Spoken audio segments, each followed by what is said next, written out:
ഇന്ത്യയിലെ ലത്തീൻ സഭ എങ്ങനെ ആരംഭിച്ചു എന്നോട് പഠിക്കുന്നത് ലത്തീൻ സഭക്കാരൊക്കെ ഇല്ലേ അല്ലേ? അതിനുശേഷം നമ്മൾ പോർച്ചുഗീസ് പീരിയഡിലേക്ക് കടന്ന് മാർത്തോമ നസാണി സഭയ്ക്ക് പിന്നീട് എന്ത് സംഭവിച്ചു നോക്കാം. ലത്തീൻ സഭയുടെ ഉത്ഭവം പറയുമ്പോൾ നമുക്ക് 16-ാം നൂറ്റാണ്ട് വരെ ഇന്ത്യക്ക് യൂറോപ്പുമായി നേരിട്ട് ബന്ധം ഉണ്ടായിരുന്നില്ല. ആ റൂട്ട് കണ്ടുപിടിക്കണ്ടേ. അതേസമയത്ത് പാലസ്തീനയുമായിട്ട് 10th BC തൊട്ട് യൂറോപ്പുമായിട്ടുള്ള ബന്ധം വരുന്നത് വാസ്കോഡ ഗാമ എന്ന പോർച്ചുഗീസ്. പണ്ട് സോഷ്യൽ സ്റ്റഡീസ് പഠിച്ചില്ല, സ്കൂളിൽ ഉറങ്ങിയില്ലെങ്കിൽ അത് കേട്ട് കാണാൻ പേര് ക്ലാസ്സിൽ നിന്ന് ഉറങ്ങിയവർ കേട്ട് വാസ്കോഡ ഗാമ അങ്ങനെ കേട്ടോ. അദ്ദേഹം 1498 മെയ് 21 കേരളത്തിലെത്തുന്നത്, കാപ്പാട് എന്ന സ്ഥലം. അപ്പോൾ അത് കൊയിലാണ്ടി എന്ന സ്ഥലത്താണ് കറക്റ്റ് എത്തുന്നത്. ഹിന്ദു പത്രത്തിൽ ചേഞ്ച് ചെയ്തത്. ഇത് അടുത്ത സ്ഥലങ്ങൾ കാപ്പാട്, നമ്മൾ പഠിച്ചിരിക്കുന്ന കാപ്പാട് അല്ലേ, പക്ഷെ കൊയിലാണ്ടിയിലാണ് അവർ പറയുന്നത്. ഓക്കെ, ഇത് വളരെ അടുത്ത സ്ഥലങ്ങൾ തന്നെയാണ്. എന്തായാലും കാപ്പാട് നടങ്ങി അതിനെ കൊയിലാണ്ടി. അദ്ദേഹം കപ്പലിറങ്ങി. അദ്ദേഹം ഒരു പോർച്ചുഗീസ് നാവികനായിരുന്നു. അദ്ദേഹത്തിന്റെ വരവോടുകൂടി ഭാരതത്തിന് യൂറോപ്പുമായിട്ടുള്ള ബന്ധം ഉണ്ടായി. അദ്ദേഹം ഒരു നാവികനായിരുന്നു. അങ്ങനെ ഈ ഓരോ രാജ്യങ്ങൾ യാത്ര ചെയ്ത് കണ്ടെത്തുന്നതിൽ വളരെയേറെ പ്രാവീണ്യമുണ്ട്. 2 രാജ്യങ്ങളായിരുന്നു സ്പെയിനും പോർച്ചുഗലും. സ്പെയിനും അവരിങ്ങനെ ഓരോ സ്ഥലങ്ങൾ പോയി കണ്ടെത്തും. നിങ്ങൾ പഠിച്ചിട്ടില്ലേ? ക്രിസ്റ്റഫർ കൊളംബസ് ഡിസ്കവേർഡ് അമേരിക്ക അല്ലെ, അമേരിക്ക കണ്ടുപിടിച്ചു Columbus. Ferdinand Magellan circumnavigated the earth, ഭൂമിക്ക് ചുറ്റും മഗല്ലൻ വലയം വെച്ചു. ഇങ്ങനെ പഠിച്ചിട്ടില്ലേ? അപ്പൊ അങ്ങനെ വരുമ്പോൾ പോർച്ചുഗീസ് നാവികനായ വാസ്കോ ഡ ഗാമ ആണ് ഭാരതത്തിൽ എത്തിയത് 1498 മെയ് 21. അദ്ദേഹത്തിന്റെ വരവോടുകൂടി ഭാരതത്തിന് യൂറോപ്പുമായിട്ടുള്ള ബന്ധം ഉണ്ടായി. അദ്ദേഹം ഒരു നാവികനായിരുന്നു. വാണിജ്യ കാര്യങ്ങൾക്ക് വന്നെന്ന് പറയാം. ഓക്കെ, അദ്ദേഹം വീണ്ടും വരുന്നു. പക്ഷെ രണ്ടാമത് വന്ന ആളോടൊപ്പം 8 ഫ്രാൻസിസ്കൻ മിഷണറിമാരും ഭാരതത്തിലേക്ക് വന്നു. അപ്പൊ ആദ്യം മിഷണറിമാര് യൂറോപ്പിൽ നിന്ന് ഇങ്ങോട്ട് വരുന്നത്.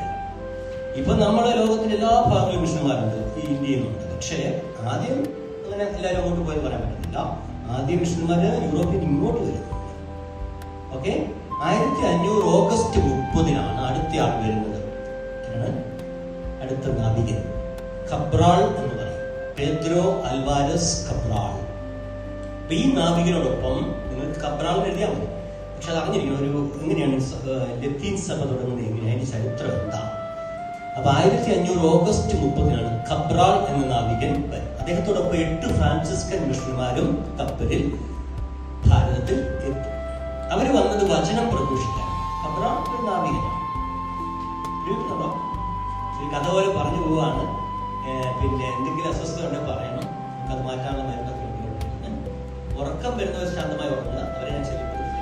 ഈ സൊന്നാബോളിസ് ഒരു രോഗം തന്നെയുണ്ട്. ഇങ്ങനെ ഉറക്കത്തെ എഴുന്നേറ്റ് കുളിച്ചിട്ട് വരും. അവരെ തുടരുത്. അവർ ചോദിച്ചു സൊന്നാബോളിസ് ഉറക്കത്തെ എഴുന്നേറ്റ് നടക്കുക. ഉറങ്ങുന്നവരെ നിങ്ങൾ ശല്യപ്പെടുത്തുന്നുണ്ട്. ബാക്കി അസ്വസ്ഥതകൾ നിങ്ങൾക്ക് മനസ്സിലാകുന്നില്ലെങ്കിൽ കൈ വെക്കണം. ഒന്നുകൂടെ പറയും കേട്ടോ. ഞാനിങ്ങനെ പറഞ്ഞിങ്ങനെ പോവാ. അതുകൊണ്ടാണ്. ഓക്കെ ആണോ? 8 ഫ്രാൻസിസ്കൻ മിഷണറിമാരും കപ്പലിൽ വന്നു. ആരോടൊപ്പം? കബ്രാൾ തന്നെയാണ്.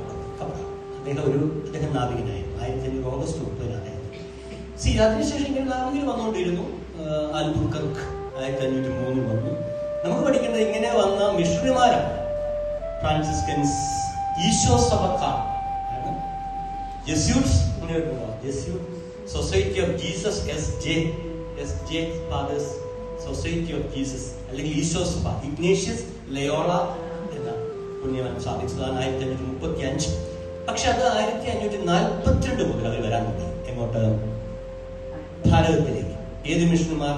ഈശോ സഭ എന്ന സന്യാസ വിഭാഗം. അതിൽ ഏറ്റവും പ്രമുഖനായ ആളാണ് ഫ്രാൻസിസ് സേവ്യർ. നമ്മളൊരു വ്യക്തിയെ ചരിത്രത്തിൽ പഠിക്കുമ്പോൾ പോലും നമ്മുടെ ലൈഫ് പോലും മാറി മറിയും. നമുക്ക് സഭയോടുള്ള സ്നേഹം പോലും മാറും. അദ്ദേഹം സ്പെയിനിലെ നവാറ എന്ന സ്ഥലത്തുനിന്ന് യാത്ര തിരിച്ച്, അതാണ് അദ്ദേഹം ജന്മന്റെ. അവിടെ നിന്ന് ഇവിടെ വന്നിട്ട് വചനം പറഞ്ഞ 10 വർഷം വീട്ടിലൊന്നും പോകുന്നില്ല. വചനം പറഞ്ഞ് അദ്ദേഹത്തെ ഇവിടെ തന്നെ അദ്ദേഹം മരിച്ചടക്കി. ഗോവയിൽ അദ്ദേഹത്തിന്റെ ഇപ്പോഴും അഴുകാതെ കാണാൻ സാധിക്കും.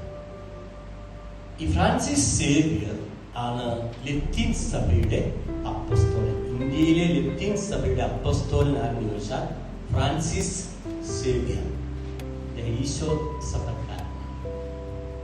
മനസ്സിലാവുന്നോ? ഡിജിറ്റൽ യുഗത്തിലെ സുവിശേഷ പ്രഘോഷണത്തിനും വചന പഠനത്തിനുമായി വചനവയൽ ഒരുക്കുന്ന ആപ്പ് ബിബ്ലിയ. www.biblia.in എന്ന സൈറ്റിലും പ്ലേ സ്റ്റോറിലും ബിബ്ലിയ ആപ്പ് ലഭിക്കുന്നതാണ്.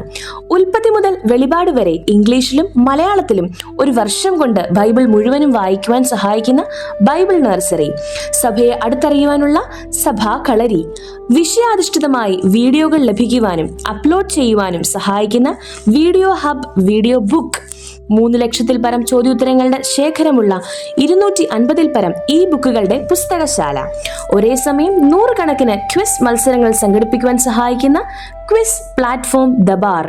ഈ നവമാധ്യമ അപ്പസ്തോലേറ്റിൽ പങ്കുചേരാൻ ഇന്ന് തന്നെ ഗൂഗിൾ പ്ലേ സ്റ്റോറിൽ നിന്നും ബിബ്ലിയ ആപ്പ് ഡൗൺലോഡ് ചെയ്യുക.